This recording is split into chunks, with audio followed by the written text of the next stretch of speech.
ഹരേ കൃഷ്ണ. സർവം ശ്രീ രാധാകൃഷ്ണാർപ്പണമസ്തു. ഇന്ന് നമുക്ക് 2-3 സംശയങ്ങൾക്കുള്ള മറുപടി ആലോചിക്കാം. അതെല്ലാവർക്കും എല്ലാവർക്കും എന്ന് വെച്ചാൽ ഇത് കേൾക്കുമ്പോൾ കൂടുതൽ പേർക്കും തോന്നുന്ന ചില സംശയങ്ങളാണ്. സത്സംഗങ്ങളൊക്കെ കേൾക്കുമ്പോൾ ഉണ്ടാകുന്ന സംശയങ്ങളാണ്. നമ്മുടെ കുടുംബാംഗങ്ങളിൽ പ്രിയപ്പെട്ട ചിലർ കഴിഞ്ഞ ദിവസങ്ങളിൽ എന്നോട് ചോദിച്ച 2-3 ചോദ്യങ്ങളുണ്ട്. ഭഗവാനിലേക്ക് നമ്മൾ വന്നു കഴിഞ്ഞാൽ, ഭഗവാനെ ആരാധിക്കാൻ തുടങ്ങിക്കഴിഞ്ഞാൽ നമുക്ക് ഏറ്റവും പ്രിയപ്പെട്ടത് ഭഗവാൻ നമ്മളിൽ നിന്ന് അകറ്റും എന്നൊരു പ്രിയ ഭക്ത എന്നോട് ഇങ്ങനെ പറഞ്ഞത് എൻ്റെ ശ്രദ്ധയിൽപ്പെട്ടു. നമുക്ക് ഏറ്റവും പ്രിയപ്പെട്ടത് നമ്മുടെ മക്കളല്ലേ, അപ്പോൾ അവരെ ഭഗവാൻ നമ്മളിൽ നിന്ന് അകറ്റും. പിന്നെ ഒരു സംശയമുള്ളത്, നാം ഭഗവാനിലേക്ക് വരുമ്പോൾ ഭഗവാൻ കൂടുതൽ പരീക്ഷണങ്ങൾ തന്ന് നമ്മുടെ ജീവിതത്തെ കൂടുതൽ ക്ലേശകരമാക്കുന്നു എന്നും മറ്റൊരു സംശയം കണ്ടു. പിന്നെ നമുക്ക് സ്ഥിരമായിട്ട് ഇതിൽ സംശയങ്ങളൊക്കെ എന്നോട് ചോദിക്കുന്ന ഒരു കുട്ടിയുണ്ട്. അത് കുറച്ച് ദിവസത്തിന് മുമ്പ് ചോദിച്ചൊരു സംശയമാണ്. ഒരു നെഗറ്റീവ് കാര്യം ഒരിക്കൽ മനസ്സിൽ ആലോചിച്ചു, പിന്നീട് കുറച്ച് ദിവസം കഴിഞ്ഞപ്പോൾ അത് ജീവിതത്തിൽ സംഭവിച്ചു. അതിൻ്റെ കാരണം എന്താണെന്ന്. പിന്നെ വേറൊരു കുട്ടി ഒരു മാസത്തോളമായി എന്നോടൊരു ചോദ്യം ചോദിച്ചു. പക്ഷേ ഈ ചോദ്യങ്ങളെല്ലാം ഞാൻ ആൻസർ പറയാൻ വൈകുന്നുവെങ്കിലും എൻ്റെ മനസ്സിലതെല്ലാം കിടപ്പുണ്ട്. അതിന് സമയം കുറവ് കൊണ്ടാണ്. ഏതെങ്കിലും ഒരു ദിവസം അത് സംസാരിക്കാൻ തുടങ്ങുമ്പോൾ മറ്റെന്തെങ്കിലും ആയിരിക്കും ഭഗവാൻ എൻ്റെ ഉള്ളിലേക്ക് തരുന്നത്. അങ്ങനെ അത് നീട്ടി വെച്ചതാണ്. വേറെ ഒരു കുട്ടി എന്നോട് ചോദിച്ചത് എന്താണെന്ന് വെച്ചാൽ, അർജുനൻ ഈ യുദ്ധങ്ങളെല്ലാം ചെയ്തതിന് ശേഷം, മഹാഭാരത യുദ്ധത്തിന് ശേഷം തൻ്റെ പ്രിയപ്പെട്ടവരെയൊക്കെ അർജുനന് നിഷ്കരണം യുദ്ധക്കളത്തിൽ വെച്ച് വധിക്കേണ്ടി വന്നു. അതിനുശേഷം അർജുനൻ്റെ മനസ്സിനുണ്ടായ അവസ്ഥ അതെന്താണെന്നൊന്ന് പറയാവോ അമ്മേ എന്ന് ആ കുട്ടി എന്നോട് ഒരു ദിവസം ചോദിച്ചിരുന്നു. ഞാനത് ഇതുവരെയും അതിന് മറുപടി കൊടുത്തില്ല. അത് അടുത്ത ദിവസം തന്നെ നമുക്കതിനെക്കുറിച്ച് സംസാരിക്കാം. ആദ്യം പറഞ്ഞ കാര്യം, ആ 3-4 ചോദ്യങ്ങൾക്കുള്ള ഉത്തരം പറയാം. അപ്പോൾ നമുക്ക് ഭഗവാനോട് ഏറ്റവും അടുപ്പം വന്നു കഴിഞ്ഞാൽ നമുക്ക് ഏറ്റവും പ്രിയമുള്ളതിനെ ഭഗവാൻ നമ്മളിൽ നിന്ന് അകറ്റും എന്നാണ്. അപ്പോൾ നമ്മുടെ കുഞ്ഞുങ്ങളല്ലേ നമ്മുടെ ജീവൻ്റെ ജീവൻ. അവരെ നമ്മിൽ നിന്ന് അകറ്റിയാൽ നമ്മൾ അവരിൽ നിന്ന് അകന്നു പോകില്ലേ, അല്ലെ അവർക്ക് നമ്മോടുള്ള ഇഷ്ടം കുറഞ്ഞു പോകില്ലേ എന്നൊക്കെയാണ് ചോദ്യം. ഭഗവാനിലേക്ക് വന്നാൽ നമുക്ക് ഏറ്റവും പ്രിയപ്പെട്ടതിനെ അകറ്റിക്കളയും ഭഗവാൻ എന്ന് പറഞ്ഞു. ഭഗവാനിലേക്ക് വരുമ്പോൾ ഭഗവാൻ നമുക്ക് ഏറ്റവും പ്രിയപ്പെട്ടതിനെ അകറ്റും എന്ന് പറഞ്ഞത് പകുതി ശരിയും പകുതി തെറ്റുമാണ്. കാരണം നമുക്ക് ഏറ്റവും പ്രിയപ്പെട്ടതായിട്ട് ഈ ഭൂമിയിൽ നമ്മൾ കാണുന്നതെല്ലാം നമുക്ക് പ്രിയം ഉള്ളതാണെന്ന് നമ്മൾ മനസ്സുകൊണ്ട് ചിന്തിക്കുന്നതാണ്. അത് നമ്മുടെ സ്വന്തമാണെന്ന് നാം വിചാരിക്കുന്നതാണ്. അങ്ങനെ നമുക്ക് തോന്നുന്നതാണ്. അപ്പോൾ പറയുന്നത്, അത് തോന്നലാണോ? നമ്മളുടെ കുഞ്ഞുങ്ങൾ നമ്മളുടെ സ്വന്തമല്ലേ? അതെ അല്ലേ എന്ന് ചോദിച്ചു. അതെ, നമുക്ക് മാത്രം ഭഗവാൻ തന്ന സമ്മാനങ്ങളാണ്. 2 വ്യക്തികൾ തമ്മിൽ ജീവിച്ച് കുറച്ച് കഴിയുമ്പോൾ ആ ഭാര്യയും ഭർത്താവും തമ്മിലുള്ള ജീവിതത്തിൽ ഒരു വിരസത വരും. അത് ഭൂമിയിലെ നിയമമാണ്. ഒരു കാര്യവും സ്ഥിരമല്ല. സ്നേഹവും ബന്ധവും ഒന്നും സ്ഥിരമായി ശാശ്വതമായി സന്തോഷം തരികയില്ല. എല്ലാം അല്പം അനുഭവിച്ചു കഴിയുമ്പോൾ ഒരു ബോറിങ് ഉണ്ടാകും, വിരസതയുണ്ടാകും.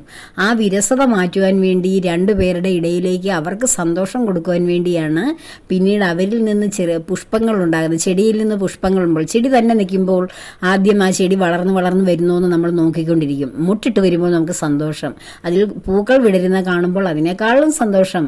ഒരു ആത്മനിർവൃതി, ഞാൻ വെച്ച ചെടിയല്ലേ, അതിലവിടെ മുട്ടുകളുണ്ടായി, പൂക്കളുണ്ടായി, ആ പൂവിനെ എടുത്ത് മണപ്പിക്കുവാൻ, ആ താലോലിക്കുവാൻ, അത് ഭഗവാന് സമർപ്പിക്കുവാൻ, അല്ലെങ്കിൽ അത് തലയിൽ ചൂടുവാൻ ഒക്കെ നമുക്ക് വളരെ സന്തോഷം തോന്നും. അപ്പോൾ എന്ന് പറഞ്ഞതുപോലെ നമ്മൾ 2 വ്യക്തികളായിട്ട് താമസിക്കുമ്പോൾ ഉണ്ടാകുന്ന ബോറിങ് മാറ്റുവാൻ വേണ്ടിയാണ് ഭഗവാൻ എന്ത് ചെയ്യുന്നത്, നമുക്ക് കുഞ്ഞുങ്ങളെ താലോലിക്കാൻ തരുന്നത്. അവരുടെ കളിയും ചിരിയും സന്തോഷവും അവരുടെ ശൈശവം ബാല്യം ഒക്കെ കണ്ട് നമ്മളിങ്ങനെ ആനന്ദിച്ച് ഇങ്ങനെ പോകുമ്പോൾ അവർ കൗമാരത്തിലെത്തുന്നു. അപ്പോൾ കൗമാരപ്രായക്കാരായ കുട്ടികൾക്ക് അച്ഛനമ്മമാരിൽ നിന്ന് ക്രമേണ ഒരു അകലം വന്നിട്ട് അവർ ആരിലേക്ക് പോകും? അവരുടെ കൂട്ടുകാരിലേക്ക് പോകും. കൂട്ടുകാരാണ് അവർക്ക് ഏറ്റവും പ്രിയപ്പെട്ടത്. അതുവരെയും അച്ഛൻ്റെയും അമ്മയുടെയും സാരി തുമ്പിലോ ചുരിദാറിൻ്റെ തുമ്പിലോ ഒക്കെ പിടിച്ച് നടന്നിരുന്നവർ അവരെവിടെ പോയാലും ഞങ്ങളെയും കൊണ്ടുപോകണം എന്നൊക്കെ കരഞ്ഞുകൂട്ടി ബഹളം വെച്ചിരുന്നവർ ചെയ്യുന്നവർ പിന്നീട് നമ്മളിൽ നിന്ന് അകലും. നമ്മൾ എവിടെ പോയാലും വരുന്നോ മോളെ എന്ന് ചോദിച്ചാൽ വരുന്ന മോനെ ഇല്ല ഞങ്ങൾ പിന്നെ വരാം, അല്ലെങ്കിൽ ഞങ്ങൾ കൂട്ടുകാരുടെ കൂടെ പൊയ്ക്കോളാം എന്നൊക്കെ പറയും. അപ്പോൾ കൂട്ടുകാരാണ് പിന്നെ അവർക്ക് ഏറ്റവും പ്രിയപ്പെട്ടവർ. അതുവരെയും ശരി അമ്മ പറയുന്നതാണ് ശരി, അച്ഛൻ പറയുന്നതാണ് ശരി എന്ന് പറഞ്ഞുകൊണ്ടിരുന്ന കുഞ്ഞുങ്ങൾ എന്ത് ചെയ്യും? കൂട്ടുകാർ പറയുന്നതാണ് ശരി, അച്ഛനും അമ്മയ്ക്ക് ഒരു ചുക്കും അറിയത്തില്ല എന്നൊക്കെയുള്ള രീതിയിൽ സംസാരിക്കും. അതും കഴിഞ്ഞ് കുറച്ചുകൂടെ കഴിയുമ്പോൾ അവർ യൗവനാവസ്ഥയിൽ പറ്റും. ആ അവസ്ഥയിൽ വരുമ്പോൾ അവരെന്ത് ചെയ്യും? ഇപ്പോഴത്തെ കുഞ്ഞുങ്ങൾ കൗമാരത്തിൽ തന്നെ അവരുടെ പാർട്ട്ണർ അങ്ങനെ ഒരു ഹോർമോൺ ചേഞ്ച് വരുമ്പോൾ തന്നെ വേറെവരെയൊക്കെ കണ്ടുപിടിക്കുന്നവരാണ് കൂടുതൽ പേരും. അല്ലാതെ അതിൻ്റെ ഒരു സത്യാവസ്ഥ നമ്മൾ കുഞ്ഞുങ്ങളെ ഇത് നിങ്ങൾക്ക് ഹോർമോൺ ചേഞ്ച് കൊണ്ടാണ് ഓപ്പോസിറ്റ് സെക്സിനോട് ഒരു അട്രാക്ഷൻ വരുന്നത്. അത് വെറൊരു അട്രാക്ഷൻ മാത്രമാണ്. ഒരു പൂ കാണുമ്പോൾ ഒരു അട്രാക്ഷൻ, മനോഹരമായ പ്ലേസസ് കാണുമ്പോൾ ഒരു അട്രാക്ഷൻ, നല്ല വസ്ത്രങ്ങളൊക്കെ ഇങ്ങനെ തൂക്കിയിട്ടേക്കുന്ന കടകളിൽ ചെല്ലുമ്പോൾ അയ്യോ അത് നന്നായിരിക്കുന്നു എന്ന് തോന്നുമ്പം കാണുന്ന അട്രാക്ഷൻ. ഫിലിം സ്റ്റാർസൊക്കെ നല്ല സുന്ദരന്മാരെ സുന്ദരിയും കാണുമ്പോൾ നമുക്കൊരു അട്രാക്ഷൻ. പക്ഷെ അതെല്ലാം നമുക്ക് സ്വന്തമാക്കാൻ പറ്റുമോ? അപ്പോൾ നമുക്കൊരു തോന്നുന്ന ഒരു ആകർഷണം മാത്രമാണ് അതിനോട്. അതുപോലെ തന്നെയാണ് ഓപ്പോസിറ്റ് സെക്സിനോട് നമുക്ക് തോന്നുന്ന ഒരു ആകർഷണം. നമ്മളൊരു സ്ത്രീയാണോ പുരുഷനാണോ എന്ന് വേർതിരിയുമ്പോൾ നമുക്കുണ്ടാകുന്ന ഒരു ഹോർമോൺ ചേഞ്ചിൻ്റെ ഫലമാണത്. അതൊരു ആകർഷണം മാത്രമാണെന്നും അതിനുശേഷം റിയാലിറ്റിയിലേക്ക് വരുമ്പോൾ നാം അതിനെ അതിജീവിച്ച് നാം നമ്മുടെ തന്നെ സ്വരൂപത്തിൽ ജീവിക്കുകയാണ് വേണ്ടതെന്നും കുഞ്ഞുങ്ങളോട് പറഞ്ഞു കൊടുത്തു കഴിഞ്ഞാൽ അങ്ങനെ വിവേകമുള്ള കുഞ്ഞുങ്ങൾ അതിൻ്റെ പിന്നാലെ പോയി ജീവിതം കളയുകയോ പഠിത്തം നശിപ്പിക്കുകയോ ഒന്നും ചെയ്യില്ല. അങ്ങനെ മുന്നോട്ട് പോകുന്ന കുഞ്ഞുങ്ങളുടെ അവസ്ഥയൊന്ന് ആലോചിച്ച് നോക്കൂ. ഇങ്ങനെ വളർന്ന് വരുന്ന കുഞ്ഞുങ്ങൾ അവർക്ക് അവർ വിദ്യാഭ്യാസത്തിന് വേണ്ടി ഒരു +2 ശേഷം നമ്മളിൽ നിന്ന് അകന്നു പോകും. അതിനുശേഷം അവർക്ക് ജോലിയൊക്കെ ആയി, അവർക്ക് കുടുംബമൊക്കെ ആയി. കുടുംബത്തിൽ പെൺകുട്ടിയാണെങ്കിൽ അവൾക്ക് ഭർത്താവ് വരും, ആൺകുട്ടിയാണെങ്കിൽ അവന് ഭാര്യ വരും. അപ്പോൾ നമ്മളോടുള്ള സ്നേഹം അവർക്ക് കാണുമോ? അന്ന് കൊച്ചിലെ നമ്മുടെ മടിയിലിരുന്നപ്പോൾ നമ്മളോട് കാണിച്ചതും സംസാരിച്ചതും നമ്മുടെ കൈപിടിച്ച് നടന്നതൊക്കെയാണ് നമ്മുടെ ഇരിക്കുന്ന സ്നേഹം കുഞ്ഞുങ്ങളെക്കുറിച്ച്. പക്ഷേ ഈ വളർന്ന് വരുംതോറും നമ്മൾ നമ്മുടെ അച്ഛൻ്റെ അമ്മയുടെയും പൂർണ്ണമായിട്ട് അവരെയാണോ നമ്മളിപ്പോൾ സ്നേഹിക്കുന്നത്? ആലോചിച്ച് നോക്കൂ. നമ്മൾ അവർക്ക് വേണ്ടിയാണോ നമ്മൾ ജീവിക്കുന്നത് ഇപ്പോൾ? അല്ലല്ലോ. നമ്മൾ നമ്മുടെ കുടുംബത്തിനും കുഞ്ഞുങ്ങൾക്കും വേണ്ടിയല്ലേ നമ്മളിപ്പോൾ ജീവിക്കുന്നത്. അതുപോലെ നമ്മുടെ കുഞ്ഞുങ്ങളും വളർന്ന് വരുംതോറും അവരുടെ ജീവിതത്തിൻ്റെ സ്പേസ് വർദ്ധിക്കുന്നതനുസരിച്ച്, അപ്പോൾ സ്പേസ് കൂടുന്നതനുസരിച്ച് അവരെന്ത് ചെയ്യും? അത് കൂടുതൽ ആൾക്കാരതിനതിൽ ഉൾപ്പെടും. ആദ്യം അവരുടെ സ്പേസ് എന്ന് വെച്ചാൽ അമ്മയുടെ മടിയാണ്. ആദ്യം അമ്മയുടെ വയറായിരുന്നു, പിന്നീട് മടിയായി, പിന്നീട് മടിയിൽ നിന്ന് നിരങ്ങി നടക്കാൻ അല്ലെങ്കിൽ ഇഴയാൻ തുടങ്ങുമ്പോൾ ആ റൂമിൻ്റെ അത്രയാവും അവരുടെ സ്പേസ്. അത് കഴിഞ്ഞ് ഒരു പിച്ച വെച്ച് നടക്കുമ്പോൾ മുറ്റവും ഒക്കെ ആവും അവരുടെ സ്പേസ്. അത് കഴിഞ്ഞ് പ്ലേ സ്കൂളിലോ അല്ലെങ്കിൽ കിൻഡർ ഗാർഡനിലോ ഒക്കെ വിടുമ്പോൾ അവരുടെ സ്പേസ് അതിലും കൂട്ടുകാരും ടീച്ചർമാരും എല്ലാം കൂടെ ആകുന്ന ഒരു സ്പേസിലേക്ക് പോകും. ഓരോ ക്ലാസ്സും കഴിയും തോറും സ്കൂൾ വിദ്യാഭ്യാസം കഴിഞ്ഞ് കോളേജ് തലത്തിലൊക്കെ പോയി പിന്നീട് പാഠ്യേതരമായിട്ടുള്ള സംഭവങ്ങളിലൊക്കെ ഏർപ്പെട്ട് ജോലി അന്വേഷിച്ച് അങ്ങനെയൊക്കെ പോകുമ്പോൾ അവരുടെ സ്പേസ് വളരെ വലുതാകുകയാണ്. അവിടെ ചെറുതാകുകയാണ് അവരുടെ മനസ്സിൽ. നമ്മൾ എവിടെയെങ്കിലും ഇരുന്ന് നമ്മൾക്ക് അന്നുണ്ടായ സ്നേഹം അതിനേക്കാൾ ഇരട്ടിയായി എൻ്റെ കുഞ്ഞെന്തേ എവിടെ പോയി കാണുന്നില്ല അങ്ങനെ ഇങ്ങനെയെന്നൊക്കെ പറഞ്ഞ് നമ്മൾ ആ സ്നേഹത്തെ വർദ്ധിപ്പിച്ച് വരുന്നെങ്കിലും കുഞ്ഞുങ്ങളുടെ മനസ്സിൽ നിന്ന് ആ സ്നേഹം കുറഞ്ഞു വരുന്ന, അകലം കൂടി വരുന്ന. അങ്ങനെ ക്രമേണ എന്ത് സംഭവിക്കുന്നു? ഈ കുഞ്ഞുങ്ങൾ എവിടെയെങ്കിലുമൊക്കെ ലൈഫൊക്കെ ആയി കഴിയുമ്പോൾ അവരുടെ ജീവിതം നയിക്കാൻ തുടങ്ങുമ്പോൾ നമ്മൾ നമ്മുടെ ആദ്യത്തെ ജീവിതം, ഈ കുഞ്ഞുങ്ങളുമായിട്ടുള്ള ജീവിതവും അവരോടുള്ള സ്നേഹവും അവർക്ക് വേണ്ടി ജീവിച്ചതും ത്യജിച്ചതും സഹിച്ചതും സഫർ ചെയ്തതും എല്ലാം നമ്മൾ ആലോചിച്ച് വിഷമിക്കും. അപ്പോൾ കുഞ്ഞുങ്ങളോ അവരുടെ റിയാലിറ്റിയിൽ അവർ ജീവിക്കുന്നു. അവരുടെ ജീവിതം, അവരുടെ ജോലി, അവരുടെ തിരക്ക്, അവരുടെ കാര്യങ്ങൾ, അവരുടെ കുട്ടികൾ, അവരുടെ കുടുംബം, അവരുടെ സന്തോഷം, അവരുടെ പല യാത്രകൾ, ഇതിലൊക്കെ പോവും. അപ്പോൾ നമ്മൾ എന്തിരുന്ന് ചെയ്യും? നമ്മളിരുന്ന് വിഷമിക്കും. ഇതൊന്നും മനസ്സിലാക്കാതെ അയ്യോ എന്നെയൊന്നും വിളിച്ചില്ലല്ലോ, എൻ്റെ അടുക്ക നിൽക്കുന്നില്ലല്ലോ, എനിക്ക് വേണ്ടി ഒന്നും അവൻ ചെയ്യുന്നില്ലല്ലോ, അല്ല അവൾ ചെയ്യുന്നില്ലല്ലോ. അങ്ങനെ നമ്മൾ ധാരാളം ചിന്തിച്ചുകൊണ്ടിരിക്കും. ഈ ചിന്തിക്കുന്നതൊക്കെ കുഞ്ഞുങ്ങളുടെ കുറ്റം കൊണ്ടാണോ? ആലോചിച്ച് നോക്കൂ. നമ്മളുടെ മനസ്സ് നമ്മൾ വിട്ടുകൊടുക്കുന്നില്ല അവർക്ക്. അവരവിടെ ജീവിക്കട്ടെ, അവരവരുടെ സ്നേഹത്തിൽ സന്തോഷത്തിൽ ജീവിക്കട്ടെ. അവരെൻ്റെ മാത്രമല്ല, അവർ ഈ സമൂഹത്തിൻ്റെതും മറ്റൊരു കുടുംബത്തിൻ്റെയും ഏതോ മറ്റൊരു മനുഷ്യജീവികളുടെയും ഭാഗമാണവർ. അതിനുവേണ്ടിയാണ് ഞാനിവരെ വളർത്തിയെടുത്തത്. അവരതിനുവേണ്ടി ജീവിക്കട്ടെ എന്ന് വിട്ടുകൊടുക്കാൻ ഒരു മനസ്സ് വരാത്തത് കൊണ്ടാണ് ഇത് എൻ്റെതാണെന്നും പറഞ്ഞ് നമ്മൾ വെച്ചുകൊണ്ടിരുന്നിട്ട് നമ്മൾ വിഷമിക്കുന്നത്.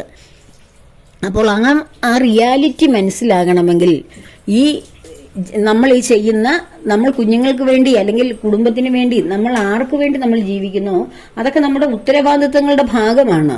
ഒരു സ്ത്രീ അമ്മയായി കഴിഞ്ഞാൽ, സ്ത്രീയായിട്ട് നിൽക്കുമ്പോൾ, ഭാര്യയാകുമ്പോൾ, ഇപ്പം മകളായിട്ടിരിക്കുമ്പോൾ അച്ഛനമ്മമാരോടാണ് കടപ്പാട്, അല്ലെ കുടുംബത്തിലുള്ളവരെല്ലാവരോടും സഹോദരങ്ങളോടും ഒക്കെ കടപ്പെടുന്നു. എന്നാൽ അവൾ ഭാര്യയായി കഴിയുമ്പോൾ ഭർത്താവിനോടും ഭർത്താവിന്റെ വീട്ടുകാരോടും കടപ്പാട്. അപ്പോൾ നമ്മുടെ കുടുംബത്തിലെ കടപ്പാടിന്റെ കൂടെ അഡീഷണലായിട്ടൊരു കടപ്പാടും സ്നേഹവും എല്ലാം കടന്നു വരികയാണ് ചെയ്യുന്നത്. പിന്നീട് ഇത് തന്നെയാണ്, ഇവിടം തന്നെയാണ് എൻ്റെ ശരിയായിട്ടുള്ള സ്ഥലം, ഞാൻ ഇവിടെയാണ് ജീവിക്കേണ്ടതെന്നുള്ള ബോധം വരുമ്പോൾ ആ ഭർത്താവിനും കുടുംബത്തിനും ഒക്കെ വേണ്ടിയിട്ട് അവൾ ജീവിക്കുന്നു. ഇടയ്ക്കിടയ്ക്ക് മാത്രം ഒരു സന്ദർശകയായി അവനവൻ്റെ കുടുംബത്തിലോ അച്ഛനമ്മമാരെ കാണാനും ഒക്കെ ചെല്ലുന്നു. അതിനുശേഷം കുട്ടികളായാലോ, കുഞ്ഞുങ്ങളായി കഴിയുമ്പോൾ ഇവിടം വിട്ട് പിന്നെ അവൾ പോകില്ല. ആ കുടുംബം, അതാണ് അവരുടെ കുടുംബം, അതാണ് നമ്മുടെ പ്രകൃതിയുടെ നേച്ചറാണത്. ആ പ്രകൃതിയുടെ നേച്ചറാണ്. പ്രകൃതിയിലേക്ക് നോക്കൂ, ഒരു ചെടി എടുത്ത് വെട്ടി വെച്ച് നമ്മൾ എവിടെയെങ്കിലും അല്ലെങ്കിൽ അതിൻ്റെ അരിയിട്ട് കിളിപ്പിച്ച് വേറൊരു സ്ഥലത്ത് കൊണ്ട് നട്ടു. ഈ അമ്മ ചെടി എടുക്കുന്ന മാറ്റി വേറെടുത്തു. ഒരു വാഴക്കുട്ടിയെ തന്നെ നിങ്ങൾ നടുന്നു ഒന്ന് ശ്രദ്ധിക്കൂ. ഒരു വാഴയുടെ കുട്ടിയെടുത്ത് അവിടെ നിന്ന് മാറ്റി നമ്മൾ മറ്റൊരിടത്ത് നടുന്നു. നട്ടു കഴിഞ്ഞാൽ അവിടെയായിരുന്നു ഞാൻ നിന്ന്, ആ അമ്മയുടെ അടുക്കയായിരുന്നു എന്ന് പറഞ്ഞാൽ വാഴക്കുട്ടി എഴുന്നേറ്റ് അവിടെ വന്ന് നിൽക്കുമോ? ഇല്ല. എവിടെയാണോ നമ്മൾ നട്ടത് അവിടെ നിന്ന് ആ വാഴ വളർന്ന് വലുതായി ഒരു അമ്മ വാഴയാകുന്നു. അതിന് ചുറ്റും അത് കുറേ കുഞ്ഞുങ്ങളെയൊക്കെ സൃഷ്ടിക്കുന്നു. അതായി അതിൻ്റെ ഫാമിലി, അല്ലേ? ഇത് പ്രകൃതിയിൽ ഓരോ ചെടികളെയും എടുത്തു നോക്കൂ, അല്ലെ ഓരോ ജീവികളെയും എടുത്തു നോക്കൂ, മനുഷ്യനെ മാത്രമല്ല. അപ്പോൾ ഇതാണ് ഇതിൻ്റെ യഥാർത്ഥത്തിൽ പ്രകൃതിയുടെ ഒരു റിയാലിറ്റി ക്യാരക്ടറാണിത്. ഈ ക്യാരക്ടർ നമ്മൾ മനസ്സിലാക്കാത്തിടത്തോളവും നമ്മൾ ഇതെല്ലാം എൻ്റെതാണ്, മരിക്കും വരെയും ഇത് എൻ്റെതാണെന്നും പറഞ്ഞ് നമ്മൾ വെച്ചുകൊണ്ടിരിക്കുന്നു. എന്നാൽ ഭഗവാനിലേക്ക് വരുന്ന വ്യക്തികൾക്ക് ഇതൊക്കെ ഭഗവാൻ നമുക്ക് തന്ന സന്തോഷമാണെന്നും ജീവിത നിവർത്തിക്കുള്ള ഉപാധികൾ മാത്രമാണെന്നും, ഇതൊന്നുമല്ല ശരിയായ സന്തോഷവും, ഇതൊന്നുമല്ല സ്ഥിരമായി നമുക്ക് കിട്ടുന്ന സന്തോഷം, സ്ഥിരത ഇതിനൊന്നുമില്ല എന്നുള്ളൊരു സത്യം മനസ്സിലാവും ഭഗവാനിലേക്ക് വന്നു കഴിഞ്ഞാൽ. ഇതെല്ലാം മാറ്റത്തിന് വിധേയമാകാണ്. പ്രകൃതിയും ഇവിടുത്തെ ബന്ധങ്ങളും മനുഷ്യരും എല്ലാം മാറ്റത്തിന് വിധേയമാണ്. ഇന്നലെ നമ്മളോട് ചിരിച്ച് സംസാരിച്ച നമ്മുടെ പ്രിയപ്പെട്ടവർ നാളെ നമ്മളോട് ദേഷിക്കും, നമ്മളെ ആട്ടി അകറ്റും. ഇതൊക്കെ അന്നേരം നമ്മൾ ഇരുന്ന് കരയും. എന്തുകൊണ്ടാണ് കരയുന്നത്? അയ്യോ അവർ എൻ്റേതാണ്, അവരെ ഇങ്ങനെ എന്നോട് സംസാരിച്ചല്ലോ, അങ്ങനെ പറഞ്ഞല്ലോ, ഇങ്ങനെ എന്നല്ലോ എന്ന്. കാരണം നമ്മുടെ ഉള്ളിൽ അവർക്ക് ഹൃദയത്തിൽ സ്ഥാനം കൊടുത്തതുകൊണ്ടാണ് നമുക്ക് അത്രയും വേദന വരുന്നത്. അപ്പോൾ ഭഗവാനിലേക്ക് വരുന്നവർക്ക് ആ ഒരു വേദന വരാത്തതിന് കാരണം ഭഗവാൻ അവർക്ക് കൊടുക്കുന്ന അനുഗ്രഹമാണ്. ഇതൊക്കെ സ്വാഭാവികമായിട്ട് ഇവിടെ നടക്കുന്ന കാര്യങ്ങളാണ്. നീ ഇതിലെങ്ങും പെടരുത്. നിന്റെ മനസ്സ് ഭഗവാനിൽ, എന്നിൽ ഉറപ്പിക്കൂ.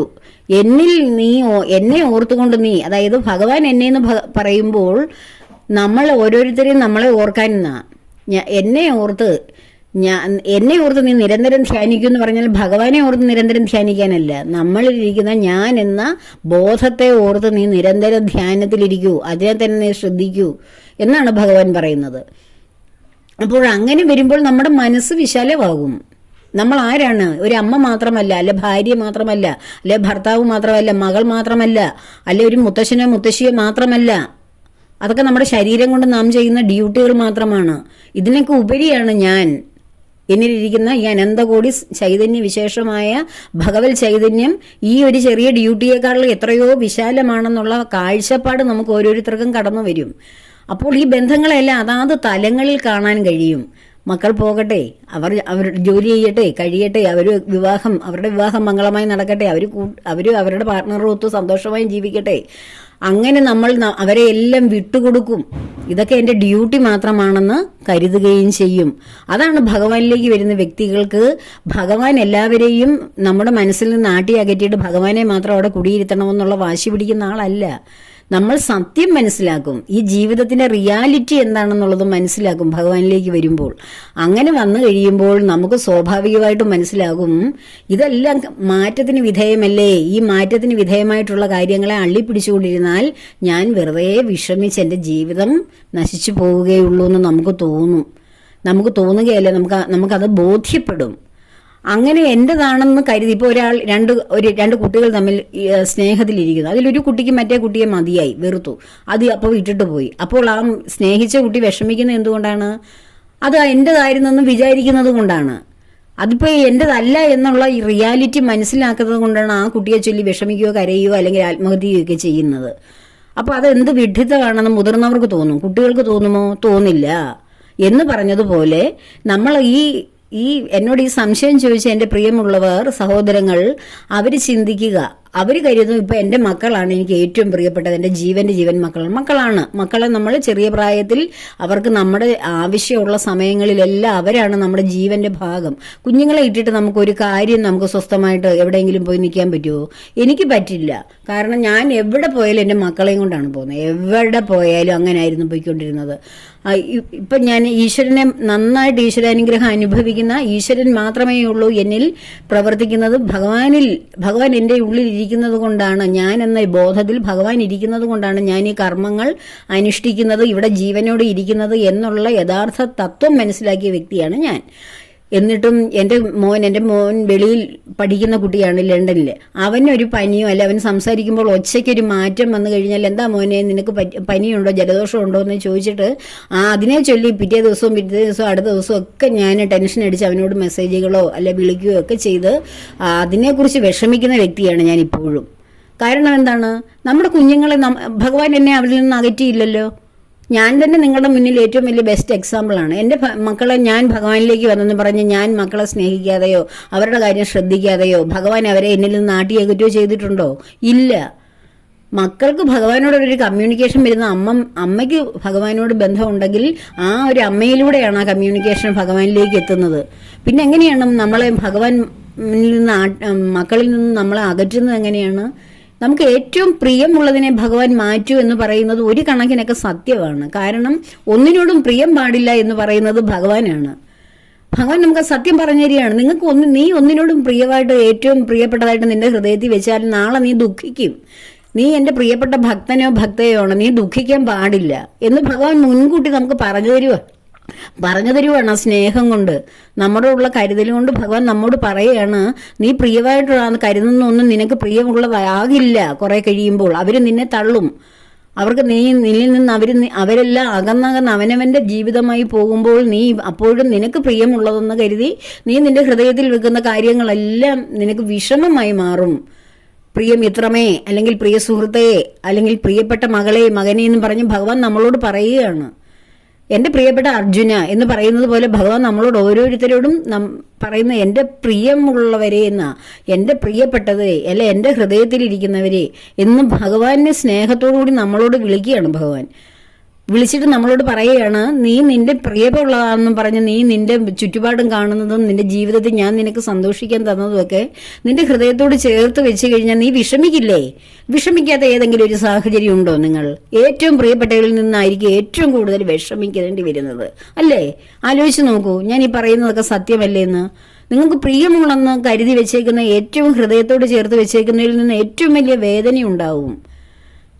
അവരാണ്, അല്ലെങ്കിൽ അത്രയും നമ്മൾ സ്നേഹിക്കുകയോ പരിഗണിക്കുകയോ ചെയ്യാത്തവർ നമ്മളോട് എന്ത് ചെയ്താലും അകന്നാലും നമ്മളോട് വിദ്വേഷം പറഞ്ഞാലും എന്ത് ചെയ്താലും നമുക്ക് വിഷമം വരുത്തില്ല. അതൊരു തൽക്കാലത്തേക്കുള്ളൊരു ചെറിയ മുറിവാണ്. 2 ദിവസം കഴിയുമ്പോൾ മുറിവ് ഉണങ്ങും. പക്ഷെ ഏറ്റവും ഹൃദയത്തിൽ ചേർത്ത് വെച്ചേക്കുന്നവർ നമ്മിൽ നിന്ന് അകലുകയോ നമ്മളോട് ഇഷ്ടമല്ലാത്ത കാര്യങ്ങൾ നമ്മളോട് ചെയ്യുകയോ ചെയ്താൽ നമ്മുടെ ഹൃദയം തകരില്ലേ? അങ്ങനെയല്ലേ എല്ലാ അമ്മമാരും കിടന്ന് വിഷമിക്കുന്ന മക്കളെ ചൊല്ലി, അല്ലേ? എല്ലാ മാതൃഹൃദയങ്ങളും തേങ്ങുന്നത് മക്കൾക്ക് വേണ്ടിയല്ലയോ? മക്കളുടെ വിഷമം പറഞ്ഞല്ലേ? മക്കളുടെ സ്നേഹക്കുറവിനെ പറഞ്ഞല്ലേ? എന്തുകൊണ്ടാണ് ഇതൊക്കെ സംഭവിക്കുന്നത്? നമ്മൾ അവരെ ഹൃദയത്തിൽ ചേർത്ത് വെച്ചിരിക്കുന്നു. അവരാണ് നമ്മുടെ ജീവിതം, അവരാണ് നമ്മളുടെ ലോകം, അവരാണ് നമ്മളുടെ ഈ പ്രപഞ്ചം എന്നൊക്കെ നമ്മൾ കരുതി പോകും. ഈ ഭൂമിയിൽ അവർക്ക് വേണ്ടി മാത്രമാണ് ജീവിക്കുന്നത്. ഓരോ അമ്മയും മക്കളുണ്ടായി കഴിയുമ്പോൾ പറയും, ഞാൻ പല സാഹചര്യത്തിലും ആത്മഹത്യയൊക്കെ ചെയ്യേണ്ടതായിരുന്നു, എൻ്റെ കുഞ്ഞുങ്ങളുള്ളത് കൊണ്ടാണ് ഞാൻ ഈ ജീവിതത്തിൽ ഇങ്ങനെ ഇപ്പോഴും കിടക്കുന്നത്, അള്ളിപ്പിടിച്ചിരിക്കുന്നത് എന്ന് പറയുന്ന ഒരുപാട് ആൾക്കാരുണ്ട്. പക്ഷേ ആ കുഞ്ഞുങ്ങൾ നമ്മുടെ തന്നെയാണെന്ന് നമ്മൾ അവരെ വളർത്തിയെടുക്കാൻ വേണ്ടിയാണ് നമ്മളങ്ങനെ ചിന്തിക്കേണ്ടത്. അവർ വളർന്ന് ഒരു പരുവമായി കഴിയുമ്പോൾ എല്ലാ ജീവജാലങ്ങളും കണ്ടിട്ടില്ലേ, മൃഗങ്ങളും എല്ലാം കണ്ടില്ലേ, അവനവൻ്റെ മക്കൾ സ്വന്തം പ്രാപ്തിയാകുമ്പോൾ അവരെ സ്വയം ജീവിക്കാൻ പഠിപ്പിക്കുകയാണ് നമ്മൾ ചെയ്യേണ്ടത്. അപ്പോഴും ഞാൻ നിന്നെ ജീവിതം പഠിപ്പിക്കാം എന്ന് പറഞ്ഞ് എന്തിനാണ് അവരെ ചേർത്ത് വെക്കുന്നത്? ഒരു കടൽക്കാക്കയുടെ ഒരു സ്റ്റോറി ഞാൻ ഈയിടെ പ്ലസ് ടുവിലോ 10ാം ക്ലാസ്സിലോ ഒക്കെ ഉണ്ട് അത് പഠിക്കാൻ. ആ കടൽക്കാക്കയ്ക്ക് 4-3 മക്കളെങ്ങാണ്ടുണ്ടായിരുന്നു. അവർക്ക് ആ കുഞ്ഞുങ്ങളെല്ലാം ആഹാരം കഴിക്കാൻ സ്വയം പ്രാപ്തിയായപ്പോൾ പറന്നുപോയി അവർ മീനുകളെല്ലാം കൊത്തിയെടുത്ത് കഴിക്കാൻ തുടങ്ങി. പക്ഷെ ഒരു കടൽക്കാക്കയുടെ കുഞ്ഞിന് മാത്രം പേടിയായിരുന്നു അതിലിറങ്ങാൻ. പക്ഷെ ആ അമ്മ കൊണ്ട് ആഹാരം കൊടുത്തില്ല. അതാണ് ആ അമ്മയെ കണ്ടാണ് നമ്മൾ പഠിക്കേണ്ടത്. ഒരു സീകളായ കടൽക്കാക്കയായ അമ്മയെ കണ്ട് നമ്മൾ പഠിക്കണം. എന്നാ എൻ്റെ കുഞ്ഞ് അവിടെ ഇരിക്കുകയാണല്ലോ, അതിനൊരു മീനിനെ കൊണ്ടിട്ട് കൊടുക്കാം, അതിന് തിന്നട്ടെ എന്ന് അമ്മ കരുതിയില്ല. അമ്മ വിചാരിച്ചു അവൻ ഒരു കടൽക്കാക്കയാണ്, അവൻ എത്ര കാലം എനിക്ക് ആഹാരം കൊണ്ട് കൊടുക്കാൻ പറ്റും, അവൻ എന്ത് ചെയ്യണം, സ്വയം പറന്നു വന്ന് മീനുകളെയൊക്കെ കൊത്തി തിന്നിട്ട് ജീവിക്കണം, അപ്പോഴാണ് അവൻ്റെ ജീവിതം പൂർത്തീകരിക്കുന്നത് എന്ന് പറഞ്ഞിട്ട് അമ്മ എന്ത് ചെയ്തു, ഒരു മീനിനെ കൊണ്ട് അതിൻ്റെ അടുക്ക കൊണ്ട് കാണിച്ചു കൊടുത്തിട്ട് അമ്മ പറന്നുപോയി. അപ്പോൾ ആ മീൻ കണ്ട് ആവേശം മൂത്ത് ദിവസങ്ങളോളം പട്ടിണി കിടന്ന ഈ കുഞ്ഞു കടൽക്കാക്ക എന്ത് ചെയ്തു, ആ അമ്മയുടെ പുറകിന് ചാടാൻ ഭാവിച്ചപ്പോൾ വിചാരിച്ചു, അയ്യോ ഞാൻ കടലിൽ വീണാൽ എനിക്ക് പൊങ്ങി വരാൻ പറ്റില്ല എന്ന് അവൻ്റെ ആ ഒരു പേടി, ഭീരുത്വം കൊണ്ട് തോന്നിയതാണ്, കോൺഫിഡൻസ് ഇല്ലായ്മ കൊണ്ട് തോന്നിയതാണ്. എനിക്ക് പറക്കാൻ കഴിയില്ലെന്നും കടലിൽ ഞാൻ വീണു പോകുമെന്നും മീനിനെ കുത്തിയിട്ട് തിരികെ മുകളിലോട്ട് വന്ന് അത് കൊണ്ടുവന്ന് കഴിക്കാൻ കഴിയില്ല എന്നൊക്കെ അതിൻ്റെ കോൺഫിഡൻസ് ഇല്ലാത്തത് കൊണ്ട് അതിന് തോന്നിയതാണ്. പക്ഷേ അമ്മ അതിന് കോൺഫിഡൻസ് കൊടുത്തു, നീ വാ, ഞാൻ ദേ ഈ മീനിനെ കുത്തിയില്ലേ, ഇതുപോലെ നീയും വന്ന് കുത്തി ഒരു മീനിനെ എടുത്തോണ്ട് നീ പറക്കൂ എന്ന് പറഞ്ഞ അവസാനം വിശന്ന് അങ്ങേയറ്റം ഇനി സഹിക്കാൻ വയ്യാതെ വന്നപ്പോൾ ആ കുഞ്ഞ് അതുപോലെ തന്നെ ചെയ്തു. അവൻ ധൈര്യത്തോടു കൂടി ചിറകു കുഴയാതെ മീനിനെ കുത്തി വേറൊരു സ്ഥലത്ത് പോയിരുന്ന് കഴിച്ചു. അപ്പോൾ ആ അമ്മ ഒരു കടലിൽ ജീവിക്കുന്ന ഒരു കാക്കയാണ്, അതിന് പോലും അതിൻ്റെ കുഞ്ഞുങ്ങളെ എങ്ങനെ വളർത്തണമെന്ന് കൃത്യമായിട്ട് അറിയാം. അപ്പോൾ ഇത്രയും ഏറ്റവും ഉയർന്ന ഭൂമിയിലെ ജീവജാലങ്ങളിൽ ഏറ്റവും ബുദ്ധിയും വിവേകവും കഴിവും ഒക്കെ ഉള്ള ഒരു ജീവിവംശമാണ് മനുഷ്യരുടെ കൂട്ടത്തിലുള്ള അമ്മമാർക്ക് എന്തുകൊണ്ട് ഇത് സാധിക്കുന്നില്ല? അവരെ ജീവിതം പഠിപ്പിച്ചു കൊടുക്കണം. സ്വയം അകറ്റിയാണ് പഠിപ്പിക്കേണ്ടത്, അടുപ്പിച്ചു വെച്ചല്ല. അയ്യോ എൻ്റെ കുഞ്ഞിന് ജോലി എടുക്കാൻ അറിയത്തില്ല, അല്ലെങ്കിൽ അവന് അതിന് കഴിയുന്നില്ല എന്ന്, അതുകൊണ്ട് ഞാൻ ഇവനെ മരിക്കുന്നവരെ ഞാൻ എങ്ങ് നോക്കിക്കോളാം, ഞാൻ മരിക്കുന്നവരെ അവനെ നോക്കാം എന്നും പറഞ്ഞിരിക്കുന്നവരല്ലേ നമ്മൾ അമ്മമാരല്ല. പക്ഷെ ആ കടൽക്കാക്ക കണ്ടു പഠിക്കണം നമ്മൾ ഓരോരുത്തരും. എങ്ങനെ വന്ന് കടൽക്കാക്കയ്ക്ക് ഈ ബുദ്ധി? കടൽക്കാക്ക പോയി ഏതെങ്കിലും യൂണിവേഴ്സിറ്റി പോയി പഠിച്ചോ എങ്ങനെ മക്കളെ കൈകാര്യം ചെയ്യാവുന്ന? നമ്മൾ അമ്മമാരെ എന്തുമാത്രം ചാനലുകളിലൊക്കെ ഇട്ട് മക്കളെ എങ്ങനെ ഓരോ ചാനലും ഇട്ട് കാണുന്നു, അല്ലെങ്കിൽ എന്തുമാത്രം ബുക്കുകളൊക്കെ വായിക്കുന്നു മക്കളെ എങ്ങനെ വളർത്താമെന്ന്. മക്കളെ എങ്ങനെ വളർത്താമെന്നുള്ളത് നമ്മൾ പഠിച്ചിട്ടാണോ നമ്മൾ അറിയേണ്ടത്? അല്ല. മറ്റ് ജീവികൾക്ക് ആ കഴിവോ അറിവോ കൊടുത്തിട്ടുണ്ടെങ്കിൽ നമ്മുടെ ഉള്ളിലും ഭഗവാൻ ആ കഴിവ് അതിനേക്കാളും കൂടുതൽ തന്നിട്ടുണ്ട്. നമ്മൾ അതിനെ സ്നേഹം എന്ന മറ ഉപയോഗിച്ച് അതെല്ലാം മറച്ചു വെച്ചിട്ട് മക്കൾ നമ്മളെക്കാളും വളർന്ന് പുരയുടെ മണ്ടയ്ക്കെത്തിയാലും നമ്മളെ കുഞ്ഞുങ്ങളാന്ന് പറഞ്ഞ് നമ്മുടെ മടിയിൽ പിടിച്ചു വെച്ചാലും നമ്മുടെ വീട്ടിൽ വെച്ച് നമ്മൾ ആഹാരം കൊടുത്ത് ശീലിപ്പിച്ചു പോയി, എല്ലാ സൗകര്യങ്ങളും കൊടുത്തിട്ട്. അതുകൊണ്ടാണ് നമ്മൾ വിട്ടുപിരിയാതെ നമ്മുടെ കുറ്റം കൊണ്ട് തന്നെയാണ് ഇതെല്ലാം സംഭവിക്കുന്നത്. ഓരോ അമ്മയും അവനവൻ്റെ മക്കൾ, അല്ലെ ഓരോ അച്ഛനും അവനവൻ്റെ മക്കളെ പ്രാപ്തരാക്കി അവരെ നമ്മുടെ ഈ സമൂഹത്തിന് വേണ്ടി വിട്ടുകൊടുക്കൂ. അവർ പോയി നന്നായി ജീവിച്ച് നല്ല കാഴ്ചപ്പാടുകളോടുകൂടി ലോകമൊക്കെ കണ്ട് ജീവിച്ച് അവർ ജോലി ചെയ്ത് അവർ അന്തസ്സായിട്ട് ജീവിക്കട്ടെ.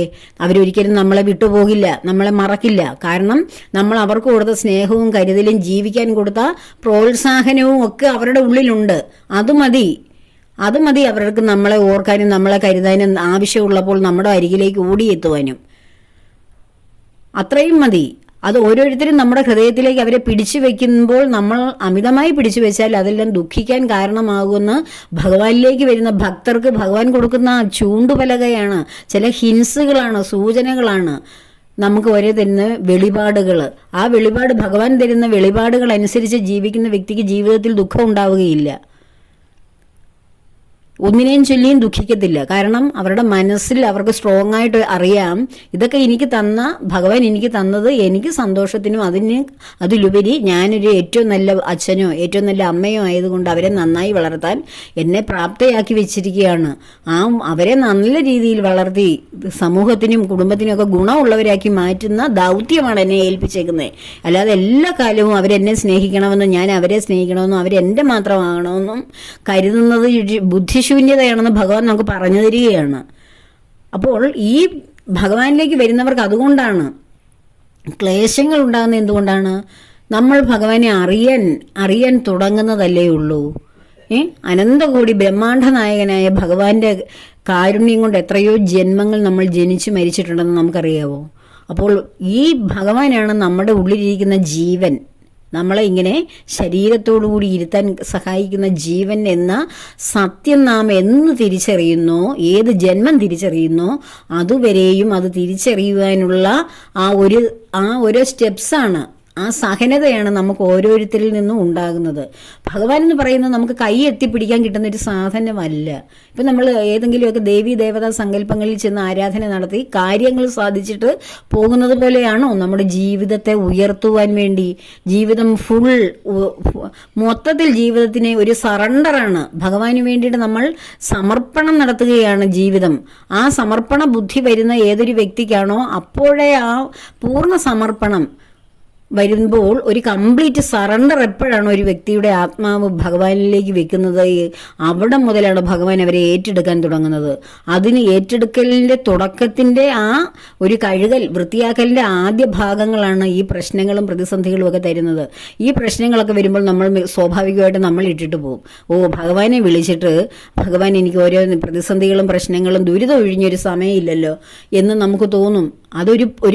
ഒരു ചെറിയ കാലഘട്ടം മാത്രമാണ്, എന്നേക്കുമല്ല. ആ സമയത്ത് ഇട്ടുപോകേണ്ടവർക്ക് ഇട്ടുപോകാം. ഇട്ടിട്ട് പോകാൻ വേണ്ടിയാണ് ഭഗവാൻ സർവ്വതും അങ്ങനെയൊക്കെ ചെയ്യുന്നത്. ഇട്ടിട്ട് പോയാലും നമ്മൾ കുറേ കഴിയുമ്പോൾ ആശ്വാസത്തിന് ഭഗവാനിൽ തന്നെ വരും. ഭഗവാൻ നമ്മളെ ഒന്ന് ശ്രദ്ധിച്ചിട്ടുണ്ടെങ്കിൽ, ഭഗവാനെ അറിയുവാൻ വേണ്ടി യോഗ്യരാണ് നമ്മളെന്ന് ഭഗവാന് ബോധ്യം വന്നിട്ടുണ്ടെങ്കിൽ, ഭഗവാൻ നമ്മൾക്ക് പരീക്ഷണങ്ങൾ തന്നുകൊണ്ട് തന്നെ ഇരിക്കും. ആ തരുന്ന പരീക്ഷണങ്ങളിൽ നമ്മളെ മുക്കിക്കൊല്ലുകയില്ല. അവിടെ നിന്ന് നമ്മളെ രക്ഷിക്കുന്നതും ഭഗവാൻ തന്നെയാണ്. ഒരു ടാസ്ക് തന്നിട്ട് ആ ടാസ്ക് ചെയ്യുന്നത് എങ്ങനെയുണ്ടെന്ന് നോക്കിയിട്ട് ആ ടാസ്കിലൂടെ നമ്മളെ കൊല്ലുവോ? ടാസ്ക് ചെയ്യുന്നവർ ചത്തുപോകുമോ? ഒന്ന് ആലോചിച്ച് നോക്കൂ. ഇല്ല. നമ്മൾ ഭഗവാൻ ദൂരെ ഇരുന്നത് നമ്മളെ കൊണ്ട് ചെയ്യിക്കുകയാണ്. ഓരോന്നും ചെയ്യിച്ച് കഴിയുമ്പോൾ നമ്മൾ കുഴയുമ്പോൾ ഭഗവാൻ തന്നെ വന്ന് കൈപിടിച്ചുയർത്തും. നമുക്കിത് ചെയ്യാൻ പരമാവധി ശക്തി നമുക്ക് എന്നിട്ട് നമ്മൾ കുഴഞ്ഞു പോകുന്നുണ്ടെങ്കിൽ ഭഗവാൻ തന്നെ വന്ന് കൈപിടിച്ചുയർത്തും. ഇതൊക്കെ തരുന്നത് ഭഗവാനാണെന്നും ഇതിൽ നിന്ന് രക്ഷിക്കുന്നത് ഭഗവാനാണെന്നും, ഭഗവാന്റെ ശ്രേഷ്ഠമായ ബലിഷ്ഠമായ കൈകൾ എൻ്റെ കൈകളുടെ തൊട്ടരിയിൽ തന്നെ ഇരിപ്പുണ്ട് എന്നുള്ള ബോധവും ഉറപ്പും വിശ്വാസവും അനുഭവവും ഒന്നും ഇല്ലാത്തത് കൊണ്ടാണ് എനിക്ക് എന്നും കുന്നും ഇങ്ങനെയൊക്കെ ദുഃഖങ്ങളാണ് ഭഗവാനെ വിളിക്കാൻ വരുമ്പോൾ കിട്ടുന്നത് എന്ന് തോന്നുന്നത്. ഭഗവാനിൽ പൂർണ്ണ ഉറപ്പ് വിശ്വസിക്കൂ. പൂർണ്ണമായിട്ടും ഭഗവാനാണ് എന്നെ നയിക്കുന്ന ശക്തി എന്ന്, എൻ്റെ ഏത് പ്രശ്നങ്ങളിലും ഭഗവാൻ എന്നെ തന്നെ നിയന്ത്രിക്കാനുണ്ടാകും, എന്നെ രക്ഷിക്കാനുണ്ടാകും എന്ന് പൂർണ്ണമായിട്ടും സമർപ്പണം ചെയ്യൂ. ഭഗവാനിൽ പൂർണ്ണ സമർപ്പണം അടയുന്ന ഏതൊരു വ്യക്തിയുണ്ടോ ആ വ്യക്തിക്ക് ആ നിമിഷം മുതൽ ഭഗവാനായിരിക്കും പിന്നെ പൂർണ്ണ ആശ്രയം. ആ വ്യക്തിയെ പിന്നെ ഭഗവാൻ വിട്ടു കൊടുക്കത്തില്ല ആർക്കും, ഒന്നിനും വേണ്ടിയും രക്ഷിക്കും. അല്ലാതെ ഭഗവാനിലേക്ക് വരുന്നവർക്ക് ഇനി യാതൊരു ബന്ധങ്ങളുമില്ല. എല്ലാ ബന്ധവും മനസ്സിൽ നിന്ന് അറ്റുപോയി, എല്ലാത്തിൽ നിന്നും നമ്മൾ മോചിതരായി, നിർമ്മമരായി, വൈരാഗികളായി ജീവിക്കുന്നു എന്ന് യാതൊരു അർത്ഥവുമില്ല. അതിനൊക്കെ ഒത്തിരി സ്റ്റേജസ് വരണം.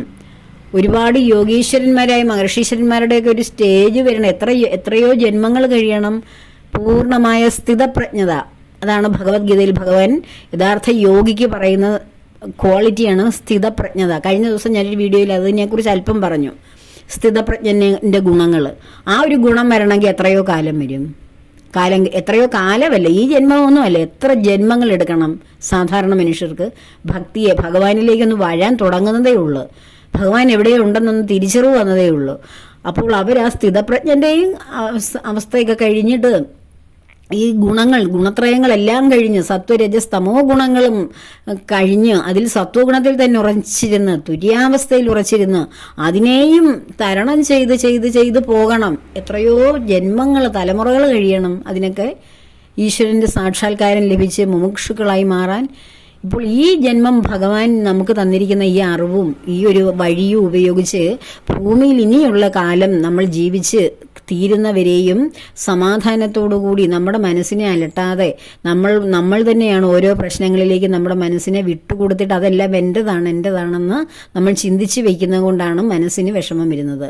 ഈ സംസാര സാഗരം ഒന്ന് മറുകര എത്തുവാൻ ഭഗവാൻ തോണിക്കാരനായ നമ്മുടെയൊക്കെ വാഹനത്തിന് ഡ്രൈവറായ ഭഗവാനെയാണ് നമ്മൾ പൂർണ്ണമായിട്ട് വിശ്വസിക്കേണ്ടത്. ഒരു എക്സ്പെർട്ടായ ഡ്രൈവർ ഒരു വള്ളക്കാരൻ, ഒരു തോണിക്കാരൻ ഇരുന്ന് തുഴയുന്ന ആ ഒരു വള്ളത്തിലിരുന്നാൽ തോണിയിലിരുന്നാൽ നമുക്ക് പേടി വരുമോ? അയാൾ എത്രയോ എക്സ്പെർട്ടാണ്, എത്രയോ ആൾക്കാരെ ഡെയിലി ഇങ്ങനെ കൊണ്ടുപോവുകയും വരികയും ചെയ്യുന്ന ആളാണ്.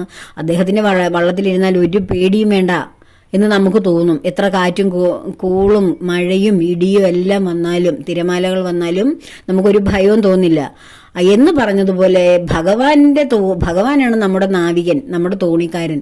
ആ തോണിക്കാരനായി ഭഗവാനെ പൂർണ്ണമായിട്ട് വിശ്വസിച്ച് ഭഗവാനിൽ തന്നെ ആര് ഉറച്ച മനസ്സോടിരിക്കുന്നോ ആ വ്യക്തിക്ക് ഒരു ഭയവും ഉണ്ടാകത്തില്ല ജീവിതത്തിൽ.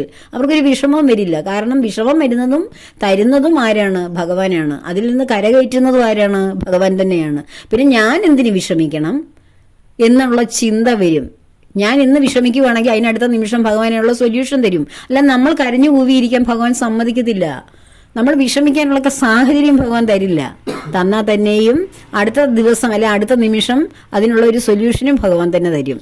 അപ്പോൾ ഇതെന്റെ അവസ്ഥയാണ്, എന്നും ഞാനിങ്ങനെ വിഷമത്തിൽ കഴിയുന്നു, ഭഗവാനെ വിളിച്ചിട്ട് എനിക്കൊരു കാര്യവുമില്ല എന്നൊക്കെ തോന്നുന്നത് നമ്മുടെ വെറും തോന്നലാണ്. യഥാർത്ഥത്തിലുള്ള റിയാലിറ്റി ഭഗവാനിലോട് ചേർന്ന് നിന്ന് ഫുൾ സറണ്ടർ ഒന്ന് ചെയ്ത് നോക്കിയേ, ഭഗവാൻ അനുഗ്രഹിക്കുക തന്നെ ചെയ്യും. പൂർണ്ണമായ സമർപ്പണം വരണമെങ്കിൽ എന്ത് വേണം? ഈ പുറമേ ഉള്ള നമ്മുടെ മനസ്സിലിരിക്കുന്ന ബന്ധങ്ങളൊക്കെ വിട്ടുകളയണം. ആ ബന്ധങ്ങളൊക്കെ നമ്മുടെ ഡ്യൂട്ടികളാണ്, ധർമ്മങ്ങളാണ്. അതിനെ മനസ്സിലേക്ക് പിടിച്ചു വെച്ച് ഇതെല്ലാം എൻ്റെതാണെന്നിരിക്കുമ്പോൾ ഭഗവാൻ എങ്ങനെ സമർപ്പണം ചെയ്യുന്നേ? നമുക്ക് എങ്ങനെ സമർപ്പിക്കാൻ പറ്റും? ജീവിതത്തിൽ പല ഉത്തരവാദിത്തങ്ങളും പല ബന്ധങ്ങളും പ്രിയപ്പെട്ടതും എല്ലാം ഇരിക്കുക. അപ്പോൾ ഭഗവാനെ നമ്മൾ ഇടയ്ക്ക് ഒന്ന് വിളിക്കുന്ന ഒരു രക്ഷകൻ, അല്ലെ ഇടയ്ക്കിടയ്ക്ക് നമുക്ക് ആശ്വാസത്തിന് വേണ്ടി വിളിക്കുന്ന ഒരു ശക്തി മാത്രമായിട്ടാണ് നമ്മൾ കരുതുന്നത്. എവിടെയൊക്കെയോ ഇരിക്കുന്ന ഒരു ആള്, അല്ലെ എൻ്റെ ഹൃദയ ഗുഹയിൽ എന്നെ ജീവനോടെ നിലനിർത്തുന്ന ശക്തിയാണ് ഭഗവാൻ. ആ ഭഗവാനെ തേടി എനിക്ക് എങ്ങും പോകണ്ട, എൻ്റെ ഉള്ളിൽ തന്നെ ഇരിക്കുന്ന നിശ്വാസങ്ങളിലും ഭഗവാൻ ഇരിക്കുന്നു എന്ന ബോധം നമുക്ക് എപ്പോഴാണ് തിരിച്ചറിയുന്നത്? അപ്പോഴേ നമുക്ക് ആ ഫുൾ സറണ്ടർ ഉണ്ടാവുകയുള്ളൂ. നമ്മൾ ഈ പല പല കെട്ടുകളിൽ കിടക്കുകയാണ്. മക്കളുടെ, ഭർത്താവിൻ്റെ, ഭാര്യയുടെ, അച്ഛൻ്റെ, അമ്മയുടെ, ഇങ്ങനെയൊക്കെയുള്ള പിന്നെ ജോലി സ്ഥലത്തെ കെട്ടുകളിൽ കിടക്കുമ്പോഴും എൻ്റെ ഉള്ളിൽ ഭഗവാൻ തന്നെയാണ് എന്നെ ഈ ഈ ബന്ധനങ്ങളിലൂടെ, ഈ ഡ്യൂട്ടികളിലൂടെ മുന്നോട്ട് കൊണ്ടുപോകുന്നത്. ഇതെല്ലാം എനിക്ക് ഈ കർമ്മങ്ങളെല്ലാം തരുന്നതും ഈ ഓരോ ധർമ്മങ്ങൾ ഞാൻ ചെയ്യുന്നതും ഭഗവാന്റെ നിയോഗമനുസരിച്ചാണ്. ഇതൊന്നും ഞാനല്ല ചെയ്യുന്നത്, എൻ്റെ ഭഗവാൻ എന്നെ നിർദ്ദേശിക്കുന്നത് കൊണ്ട് ചെയ്യുന്നു എന്ന് പൂർണ്ണ സമർപ്പണത്തോടുകൂടി ചെയ്താൽ അതാണ് കർമ്മയോഗം. ആ കർമ്മയോഗത്തിൻ്റെ യോഗമൊക്കെ ഞാൻ എത്രയോ ആവർത്തി എത്ര വിശദമായി പറഞ്ഞു തന്നിട്ടുണ്ട്. അപ്പോൾ ഭഗവാൻ ചെയ്യിക്കുന്നു എന്ന രീതിയിൽ ഭഗവാനാണ് അല്ലെങ്കിലും ചെയ്യുന്നത്. ഭഗവാൻ ഈ ശരീരത്തിൽ നിന്ന് ഇറങ്ങിപ്പോയി കഴിഞ്ഞാൽ നമുക്ക് പിന്നെ ഒന്നും ചെയ്യാനില്ല. നമ്മളെ വല്ലവരും കൊണ്ടുപോയി എന്തെങ്കിലും ചെയ്ത് സംസ്കാര ചടങ്ങൊക്കെ ചെയ്യുകയുള്ളൂ. ഭഗവാൻ ഇതിലിരിക്കുന്നിടത്തോളം നമുക്ക് കർമ്മങ്ങൾ ചെയ്യാൻ കഴിയുള്ളൂ. അപ്പോൾ ആ ഭഗവാൻ തന്നെയാണ് എന്നെ കൊണ്ട് എല്ലാ കർമ്മവും ചെയ്യിക്കുന്നത് എന്നുള്ള ആ തിരിച്ചറിവ് ഏത് വ്യക്തിക്ക് വരുന്നോ അപ്പോഴാണ് ഒരു സറണ്ടർ ഉണ്ടാകുന്നത്, ഒരു ഭഗവാന്റെ മുന്നിൽ സമർപ്പണം ഉണ്ടാകുന്നത്. ആ സമർപ്പണ ബുദ്ധി വരണമെങ്കിൽ നമ്മിലിരിക്കുന്ന ഞാൻ എൻ്റെ എന്നുള്ള ബോധം കുറേശ്ശെയായി അഴിച്ചുവിടണം, മാറ്റണം.